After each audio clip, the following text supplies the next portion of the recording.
नमस्कार मित्रांनो, माझ्या शेळके वकील चॅनलमध्ये तुमचं सहर्ष स्वागत आहे. मित्रांनो, ज्यावेळी तुमच्या शेत मिळकतीची मोजणी येत असते त्यावेळी प्रामुख्याने महत्त्वाचे घटक कोणते आहेत ते लक्षात घ्या. ज्यावेळी मोजणी अधिकारी तुमच्या शेतामध्ये येतात त्यावेळी प्रामुख्याने प्रायोरिटीनं तुम्ही तुमच्या शेत मिळकतीची जी काही कागदपत्र मोजणी अधिकाऱ्यांनी आणलेले असतात त्याच्या आधी तुम्ही चौकशी करणं गरजेचं आहे. कारण मूळ नकाशा तुमच्या शेत जमिनीचा मोजणी अधिकाऱ्यानं आणणे आणि त्या पद्धतीनं तुम्हाला योग्य ते मोजणी अधिकाऱ्यानं ज्या पूर्वपार चालत आलेल्या मूळ नकाशाप्रमाणच्या खुणा तुम्हाला दावणं फार गरजेचं आहे.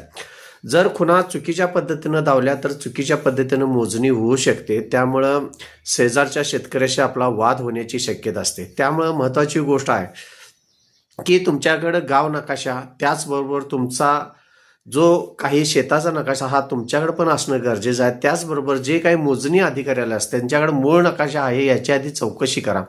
त्या मूळ नकाशाप्रमाणे ज्या पूर्वपार तुमच्या चालत आलेल्या सर्वे नंबर किंवा तुमचा गट नंबर असेल तर त्याच्या खुणा योग्य त्या ठिकाणी आहेत का याची आधी चौकशी पूर्णपणे खात्री केल्याशिवाय पुढील मोजणीला तुम्ही तयार राहू नका. कारण जर चुकीच्या ठिकाणचं जर खुणा असतील आणि तुम्ही जर चुकीची मोजणी केलीसा तर चुकीची मोजणी होऊन इतर शेतकऱ्यांच्या बरोबर किंवा अतिक्रमित जागा होऊन किंवा अतिक्रमत जागा वाढून किंवा आपल्याकडे येऊन त्यामध्ये इतर शेतकऱ्यांच्या बरोबर वाद निर्माण होण्याची शक्यता असते. त्यामुळं मोजणी करत असताना मूळ ज्या नकाशाच्या खुणा येतात त्या योग्य आणि बरोबर असणं गरजेचं आहे आणि त्या खुणावरूनच जर मोजणी व्यवस्थित होत असेल तरच मित्रांनो मोजणी करून घ्या.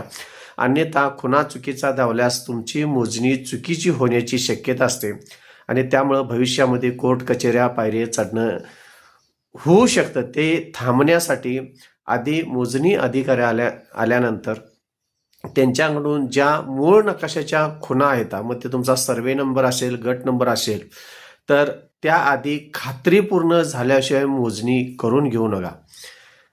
धन्यवाद.